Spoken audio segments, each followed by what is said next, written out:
No throne is given for free. You seize it, or you die on the way to it. The last one still breathing is the one we call king, and this is their kingdom. The Serengeti, 2 million square miles of gold and dust and bone, beneath an acacia, inside a shadow that has not shifted in 3 hours, a lioness lies flatter than the grass around her. Her ribs rise and fall so slowly you would swear she was sleeping. She is not sleeping. She is measuring.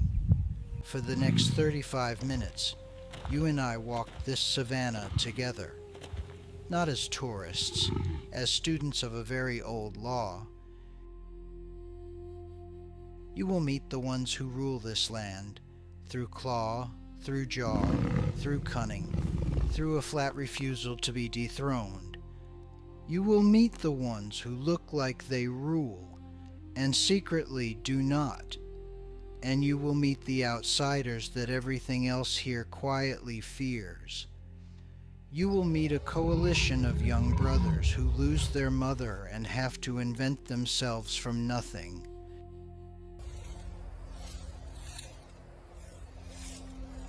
You will meet a solitary phantom that walks between the branches. You will meet a laughing shadow that will not let kings sleep in peace. You will meet the animal African hunters called the Black Death, and the reptile that decides whether zebras drink or die. And at the very end, you will meet the trespasser who wanted more than his share of the throne. He paid for it in flesh. This is not a highlight reel. This is a longitudinal biography of power, because on the savannah, the crown is not inherited. It is bitten off the neck of whoever wore it last. Their kingdom begins now. Kogatende, Northern Serengeti, April. The rains are ending, the plains still hold their green, but green never lasts long here. Green is a promise, not a gift. Under a fallen Cagelia tree, 4 lion cubs are waiting. 3 males, 1 female, small enough to fit inside a human backpack, waiting for a mother who is not coming back. The ranger who knew her best called her Nala. 2 nights ago, Nala misjudged a buffalo. The buffalo did not miss, and now those 4 cubs, we will call them Jabari, Seifu, Kito, and their sister Amara, are on their own, before their manes have even thought about growing.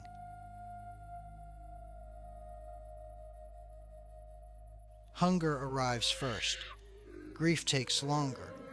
Their bellies tighten, their cries thin down into rasps. And on the 3rd morning, a spotted hyena drifts in close enough to smell them, close enough for Jabari, the eldest by a matter of hours, already broader across the chest than his brothers, to stand up and hiss with everything his small lungs have. The hyena leaves, not because it is afraid, because tonight, somewhere out there, there will be easier meat. And here, on their first day of true orphanhood, the savannah teaches them the only lesson it ever bothers to repeat. Hunger is not the enemy. Hunger is the engine. Without it, no cub ever learns to hunt. No predator ever earns its place. By the end of the week, Amara, the smallest, does not wake up.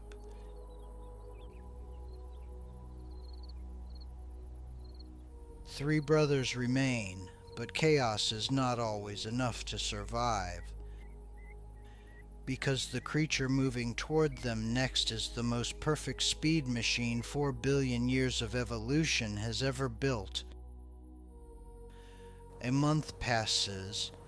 The 3 brothers have learned to follow vultures. They are not hunters yet. They are opportunists, thieves in training, and today the vultures have led them to a kill they could not possibly have made themselves.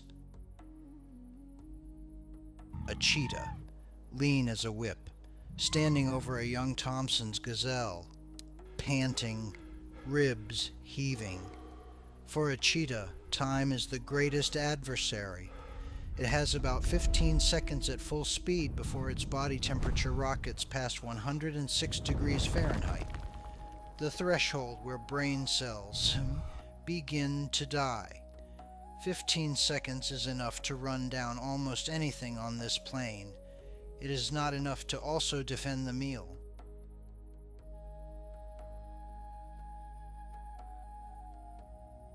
Speed like that comes with a brutal price. Jabari sees it before he understands it. He sees a killer too exhausted to lift its own head. He looks at his brothers. He looks at the gazelle. And then, for the first time in his short life, he charges something bigger than himself. The cheetah does not fight. The cheetah runs. Because a cheetah that fights is a cheetah that dies, and every narrow cell in its body knows this.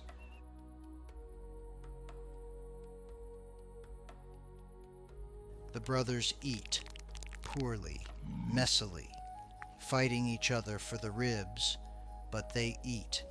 And this is the first meal they did not scavenge from a corpse someone else abandoned by accident. This one they stole. On purpose. The lesson lodges deep, right there behind the eyes. Power on the savannah is not always about who is stronger in the abstract. It is about who is stronger in this exact minute, with these exact resources still left in the tank. But not every creature here chooses to run. Some choose to stand and to turn their own bodies into weapons. By the 6th month, the three brothers are no longer interchangeable. The savannah has begun to carve them into individuals. The way wind carves granite. Jabari, the eldest, is thick-shouldered, slow-tempered, observant. He watches longer than his brothers before he moves, and when he finally moves, he moves once and correctly. The rangers who track this pride will come to call him the judge. Sefu is the opposite, leaner, twitchier. A nick already torn into his left ear, courtesy of a jackal that regretted the encounter. Sefu runs first, thinks second, and somehow never seems to lose weight no matter how badly a hunt goes. The rangers call him the Blade. Keto is the smallest of the three, and the strangest. He is patient. In a way, lions are not supposed to be patient. He will lie beside a warthog burrow for an entire afternoon without twitching a single whisker. His eyes are a paler amber than his brothers. They call him quietly the Ghost. 3 names, 3 personalities, 1 coalition. Because on this savannah, a lone male lion does not survive long enough to have a story. And even a pair is fragile. 3 is a number that can hold a territory. From here on, we follow them not as a species, as a caste, and into this caste, at the end of the dry season, walks a 4th. On the banks of the Grumeti, where the Great Migration crashes across the water once a year and the crocodiles wait with their prehistoric patience, the brothers meet another young male. He is limping, he is thin, his right eye is half shut from an old wound that never quite closed, but he is one of them. Sefu recognizes it first, the smell of shared blood, and lets out a low, uncertain rumble. His name will be Tumaini. He is a cousin, from a neighboring pride that a coalition of older nomads dismantled 3 months ago. He is the only male his mother's line still has above ground. Now, coalitions do not always accept newcomers. Coalitions of young brothers, still building an identity, sometimes tear the newcomer apart before he can even lie down. Jabari does not tear. Jabari watches. He watches for a long, uncomfortable minute. Tumaini keeps his head low, his tail perfectly still, and then Jabari, without a sound, walks past him and drinks from the river. Accepted. 1 wildebeest is a meal. 1.5 million wildebeest is a catastrophe for anyone foolish enough to charge into the current. But inside that river, always, there is the weakest, the aged, the lame, the sick, falling behind. That is all the ones at the top of the chain ever need. The 4 young males eat that week the way princes eat. They do not have to hunt yet. The river hunts for them, and there in the shallows and in a churn of bodies and blood and hooves, they see something that will shape their tactics for the rest of their lives. Hunting is not always about being the fastest. Sometimes it is only about being the closest when the weakest one stumbles. Emboldened, the 4 brothers try something too big. They try a giraffe. An adult giraffe stands nearly 18 feet tall, weighs close to a metric ton and a half. A single kick from a giraffe's front hoof carries enough force to shatter a lion's skull. But this one, a young bull with an uneven gait, looks from a distance like a hesitation, and hesitations are how young lions die of the wrong kind of confidence. Sefu goes in first. Of course he does. He always goes in first. He launches himself at the giraffe's rear haunch and gets exactly what he was always going to get. A hind leg strike that sends him tumbling through the grass with the wind knocked entirely out of his ribs. Jabari and Tumaini swing wide, trying to reach the neck, and Quito, the ghost, does not commit. He stays low. He watches. His brothers in the middle of the hunt notice, and there is a flash, unmistakable, of resentment. The giraffe leaves at a long, contemptuous trot. Nobody eats. Sefu limps for a week, and that night, for the first time, the coalition does not sleep in one pile. Quito sleeps 10 meters away, his back pointedly turned. It is the first crack in a unity none of them thought could crack. They are learning, at exactly the same speed, how to hunt together and how to disagree. The savannah does not care about their feelings. The savannah only cares that they are hungry. But the African savannah is not the only place where evolution has carved a chain of fear. Before we meet the ones who truly rule this land, we have to understand the land itself. Pull back, farther, farther still. What you are looking at, the Serengeti Mara, is a living thing roughly the size of Northern Ireland, and it breathes in and out, 2 great breaths a year. The long rains, March through May, the dry, June through October, the short rains from November. Every heartbeat on this savannah answers to that lung, every one, whether it wants to or not. The wildebeest do not migrate out of romance. They migrate because grass, on a canvas this vast, is a moving target. Where the rain falls, the grass rises. Where the grass rises, the wildebeest come. And where the wildebeest come, the killers come with them. The predators do not march to that same neat clockwork. Their territories are stickier, more stubborn, but their calendars are written in the same tongue. Then comes the dry. The rivers thin to bands of green mud, and every animal with a pulse is squeezed toward the same 50 waterholes on the entire plain. That is when the savannah's most dangerous predators do their easiest work. They no longer need to find the prey. The prey is delivered. The prey comes to the water, and the water always has an owner. Understand this, truly understand this, and you understand why the animals ahead kill the way they do, where, and when. They are not monsters. They are meteorologists with teeth. The weather is on the table. Now meet the ones who own it. The fastest land animal on the planet, 0 to 60 in under 3 seconds, quicker than most sports cars.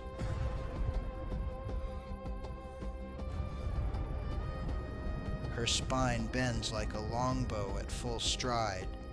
Her semi-retractable claws bite the earth the way sprint spikes bite a track. She is a bullet made of muscle and hollow bone, and yet she is also the most emotionally fragile of the great predators. She cannot fight lions, she cannot fight hyenas, she loses her kills to leopards, sometimes to a single stubborn baboon. Her body has been sharpened for one purpose, catching the uncatchable, and every gram given to that purpose is a gram taken from defending what she catches. Watch how she kills. It is a small, elegant thing. She rarely goes for the throat. Instead, at full sprint, she reaches out with a sideways swipe at the hind legs, the dew-claw hook, and sends a 70-pound gazelle cartwheeling into the dust. Before it can rise, she closes on the windpipe. Her bite could not crack a coconut, but placed right here at this angle for 90 seconds, it is enough to suffocate.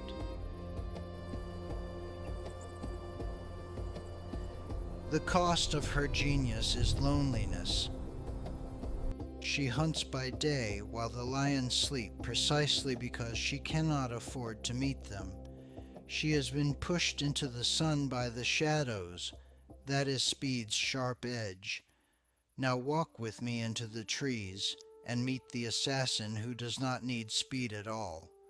You will almost never see her first. She sees you. The leopard lives in trees the way lions live on the ground, not visiting, dwelling.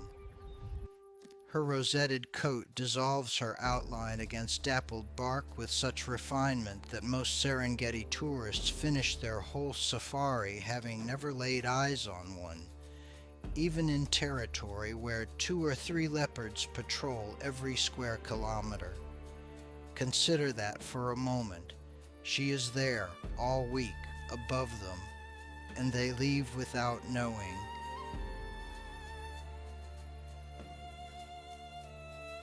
Her strength is not proportional, it is disproportionate. A 160-pound leopard can hoist a 180-pound impala vertically up the trunk of a sausage tree with a single grip of her jaws and hang it in a fork 20 feet above the ground, safe from lions, safe from hyenas, a private larder to be eaten across 3 quiet nights. She hunts alone. She almost always hunts at night, and she hunts nearly 70 different species, from dung beetles to young giraffes, which makes her the most adaptable killer walking this land. But her real weapon is not the jaw, not the strength, not even the coat. It is patience. She has been observed stalking a single antelope for over 3 hours, closing the last 30 feet in a crouch so slow that her belly grazes each stem of grass in sequence, so as not to whisper. She is what the Savannah becomes when it decides to kill you without you noticing you were being killed. Not every predator on this plain trusts silence. The next one kills in broad daylight, in a mob, with laughter for a soundtrack. The most misunderstood predator in Africa is not the lion, not the leopard, not even the crocodile. It is the spotted hyena. For decades she was dismissed as a cowardly scavenger. That description is a lie. a lie built from colonial safari journals and cartoons. In every ecosystem where hyenas have been rigorously studied, they hunt down as much as 75% of what they eat, and it is the lions, more often than not, who steal from them. That again, the lions steal from the hyenas. Her jaws are among the strongest of any land carnivore alive, over 1,100 pounds per square inch, enough to shatter a giraffe's femur into digestible flakes, enough to swallow the bones and the hooves that other predators leave behind, which is why, when a hyena has finished with a carcass, there is often nothing left for the scavengers to scavenge. Her society is matriarchal, hierarchical, and colder than the plains at dawn. A clan can number up to 80 individuals, ruled by a queen whose daughters inherit her rank at birth. Every male, no matter how large, sits at the bottom of every social ladder inside that clan. The females are, on average, 10% bigger, and considerably more willing to make a point. And the laughter, that infamous whooping giggle, is not humor, it is data. Researchers have shown that each individual's laugh encodes its age and its rank. Every whoop across the night sky is a status update on a Savannah-wide social network. Somewhere out there, in the dark, the four brothers hear a clan whooping for the first time. Jabari's tail twitches. He does not know what they are saying, but he knows he is being talked about. Late July. The brothers, now closing in on 3 years old, are muscular, hungry, and stupidly confident. Seifu is limping again, this time from a warthog that fought back.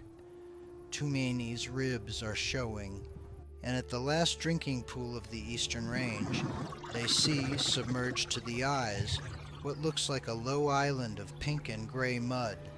It is a hippo.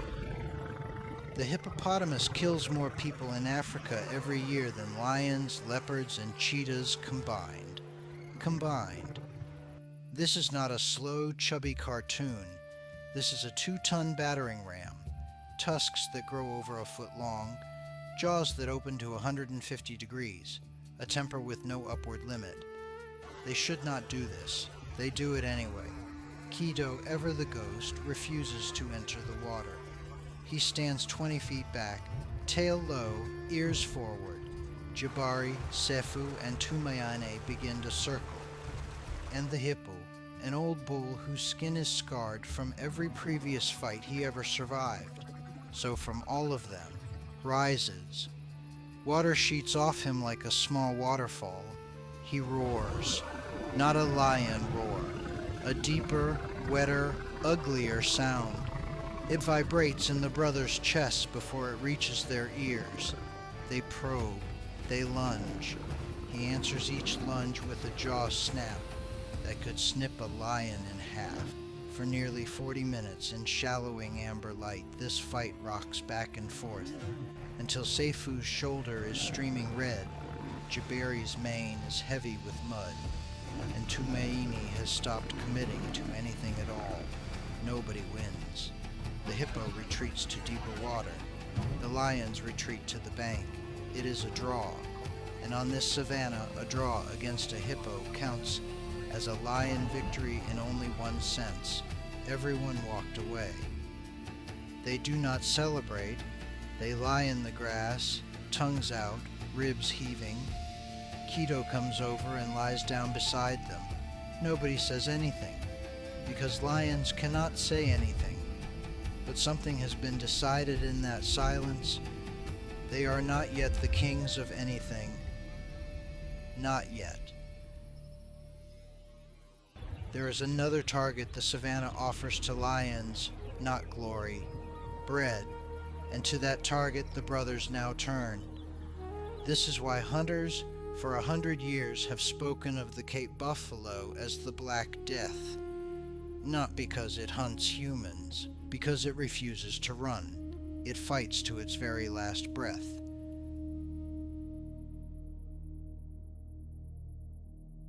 The buffalo is the anti-antelope. A grown bull weighs almost 1,900 pounds. His horns fuse across his forehead into a bony helmet, the boss, that can turn any spear point aside and every lion's paw with it. His herds, sometimes 1,000 strong, move as a defensive wall. Calves in the center, old bulls, the Dagoboys, out on the edges, half of them already scarred from previous lions, and looking for a reason to be angry again. Buffalo will kill lions, not just wound, kill.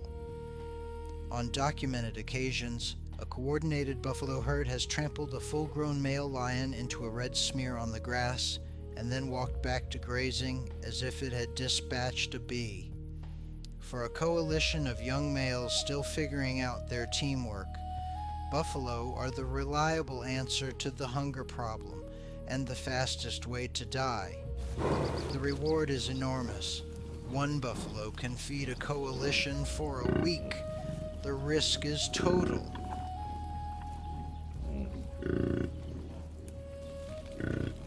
Which is why what happens next matters. The four brothers attempt their first buffalo hunt on a moonless night. The herd is spread across a low valley, 200 head strong, calves tucked deep in the interior. Jabari maps them slowly. The judge does not rush, and picks an old bull grazing at the northern edge. They attack in a fan. Seifu leaps for the flank. Tumaini goes for the hamstring. Jabari drives at the shoulder. The old bull does not fall. He plants. He plants like a monument. And then he swings that boss horizontally through Seifu's ribs with a sound like a wet branch snapping. Seifu is thrown clear. He lands hard. He does not get up. Jabari and Tumaini disengage. Quito, once again, was never engaged. The buffalo trots back to his herd. The herd closes ranks around him, and by dawn Seifu is dead in the grass, 3 cracked ribs and a punctured lung. The blade has fallen. The remaining 3 brothers spend 2 days beside the body, not eating, not drinking, not moving except to snarl the vultures back. On the 3rd day, they walk away, one behind the other, in silence. 3 has become an even more sacred number. For weeks afterward, the coalition does not hunt buffalo. They shadow them, they watch, and it is Quito, quiet, cold, paler-eyed Quito, who begins to see what his more impulsive brothers had never seen. Buffalo herds have stragglers. The Dagoboys, past their prime, sometimes leave the main herd entirely, drifting in 2s and 3s, aggressive but slower. Nursing cows in late gestation lag behind. Adolescent bulls, thrown out of the herd by older males, wander alone and afraid. The Cape buffalo is a grand prize, but it is possible to isolate. That is the trick. Not power against power, position against position. Quito begins to lead, and Jabari watches him lead and does not object. Because Jabari, the judge, has judged this, the ghost has the eyes. Their next attempt will not be against the herd. Their next attempt will be against the ones the herd has already given up on. Late September, dry season at its worst. A lone Dagoboy, older than any of the brothers, drinks alone at a drying waterhole east of the Mara. Quito enters the water first, low, downwind, cutting the buffalo's line of retreat. Tumaini circles wide to the flank, and Jabari waits in the reeds, which is not where a lion normally waits, because Jabari has learned patience from his youngest brother. The buffalo lifts his head. He sees Quito. He turns to charge. Quito, unlike his brother Seifu ever would have, does not stand and take it. Quito peels off sideways, drawing the charge across open ground. Tumaini closes on the hamstring at exactly the moment the bull's weight is on his front legs. The tendon parts. The bull staggers. Now Jabari. The judge crosses the last 20 feet in 3 strides and clamps his jaws around the buffalo's throat with the correct pressure, at the correct angle, for exactly the correct number of minutes. This is what all the practice and all the grief was for. The Dagoboy goes down. For the first time in their coalition's history, the brothers eat until they are physically unable to eat anymore. Quito eats first. Nobody argues. The old squabbles of the Giraffe day are, for a moment, quiet. They have graduated. And somewhere out on the plain, the weather has already begun to turn. They have graduated. And precisely because they have graduated, they cannot remain together. A full-grown, well-fed, victorious male coalition is not a family anymore. It is a political entity. Every Dagoboy they drag from the grass is a message flung across the plain. There is a new coalition here, and it is competent. Other prides hear it. The females, above all, hear it.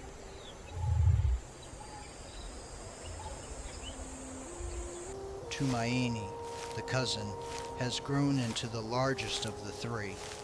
His mane is the darkest of them all, and in lions, darkness of mane rides shoulder to shoulder with the highest testosterone.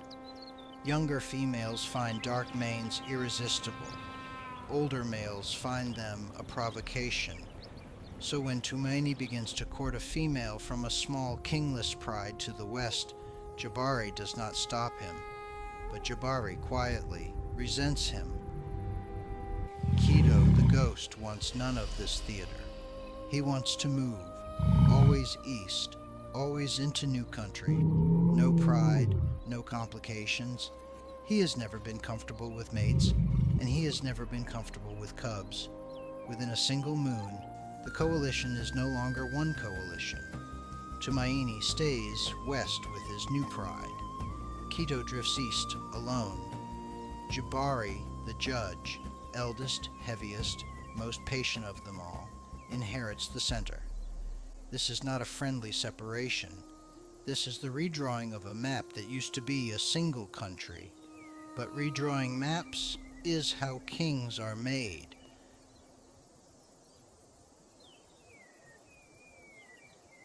50 miles south, 3 older males hold a rich riverine territory, gray around the muzzle, one of them blind in the left eye. They have ruled this land for almost 7 years. 7 years. For a male lion, that is an age. Most do not last 3. The old kings are tired. Their pride's cubs are grown and gone, and their roars, once heard from 10 miles away, have started to sound thin at 3. Jabari smells the weakness before he ever lays eyes on it. He roars once, at dusk, straight across the boundary. The old kings roar back, and the tone is wrong. Everyone within earshot knows it. 2 nights later, Jabari crosses the line, with Quito rejoining him for this one last campaign, because blood on the Savannah is thicker than every other liquid that runs through the grass. There is a fight. There is always a fight in these transfers of power. The blind old king dies inside 20 minutes.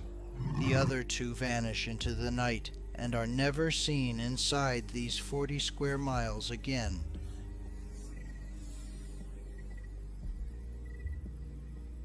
By sunrise, Jabari lies in the exact heart of the new territory.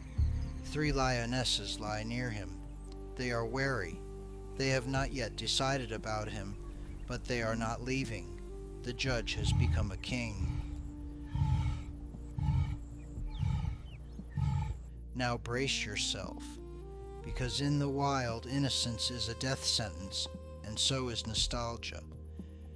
The old king's cubs, sired by the males Jabari has just deposed, are executed within the week. To human eyes, this is a horror. To a lion, it is arithmetic. Females who lose their cubs return to estrus within days. New cubs, sired by the new king, follow 9 months later. The pride, in effect, is reset around him. Jabari does not enjoy this. Jabari performs it, the way one performs the last darkest step of a coronation.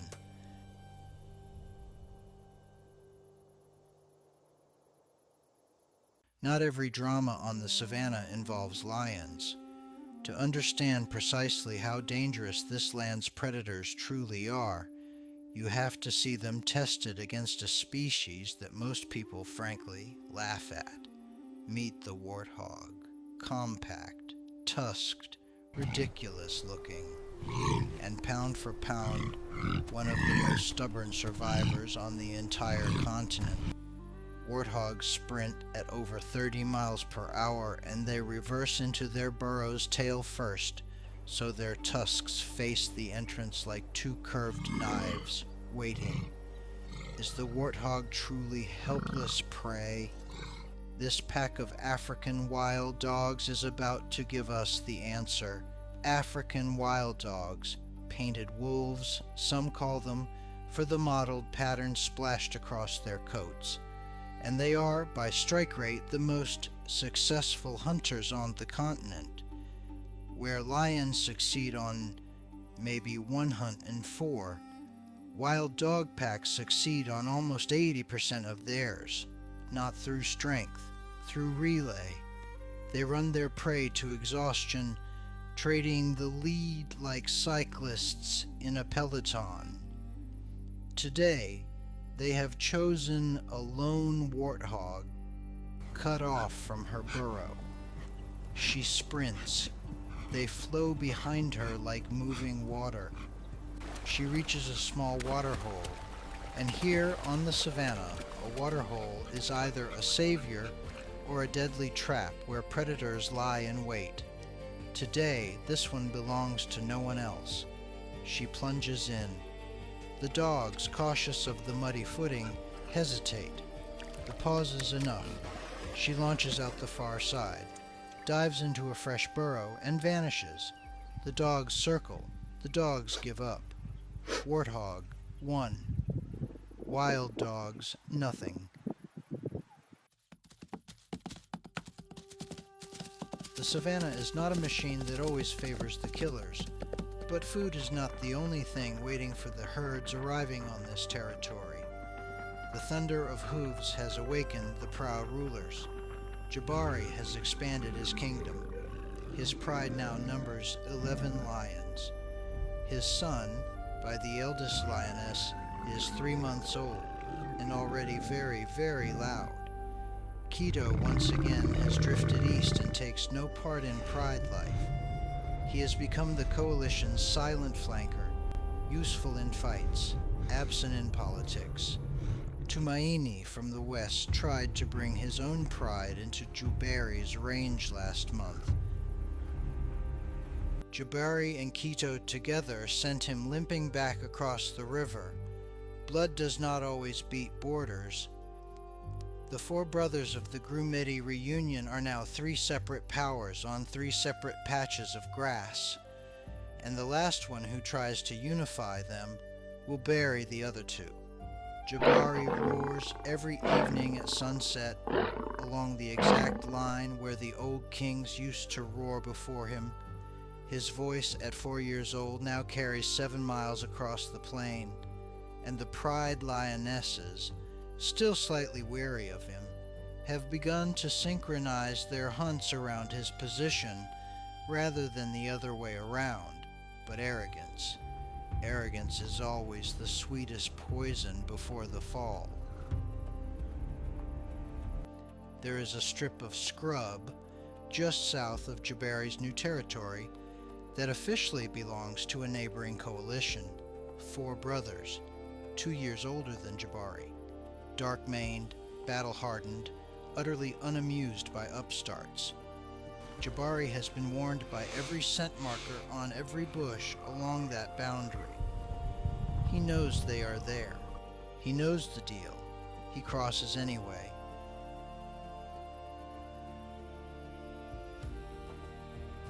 Some accounts say a female in heat drew him across. Some say he simply followed a wounded impala.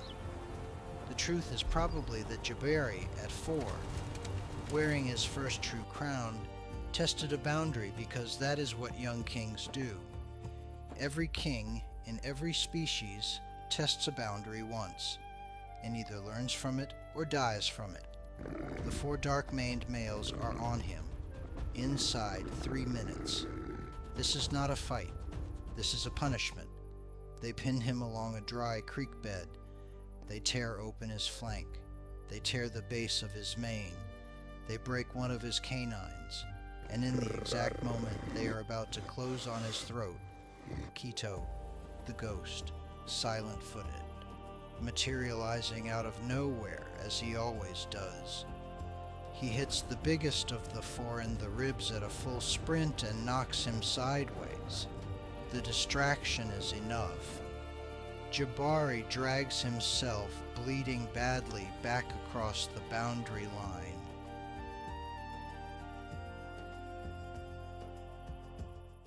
The 4 males do not follow him back into his territory because his territory is not their territory, and even in punishment, there are rules. Jabari lives. He limps for the rest of that year. The lionesses of his own pride, practical creatures, all of them, notice the limp. His roar at sunset is a little quieter for a while, but he lives. The law of the Savannah has been recited to him personally in his own blood. The throne extends exactly as far as you can defend it, 1 inch beyond, and it is no longer yours. Quito never speaks of it because Quito is a lion, but Quito stays close for 6 weeks, and when Jabari can finally walk again without a hitch, Quito drifts back east into his ghost country, and the coalition dissolves for the final time.